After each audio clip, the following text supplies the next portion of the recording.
I am the soil.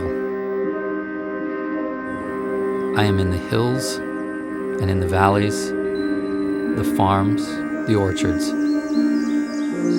Without me, humans could not exist. But you treat me like dirt. Do you realize that I am just a thin skin on this planet? And that I'm actually alive? Full of organisms that grow your food? But I am broken, aching, overused, sick because of you.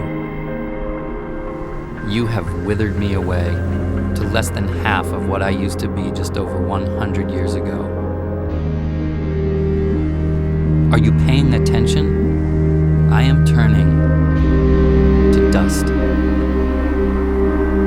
So maybe you could treat me with a little more respect. I suppose you still want to eat,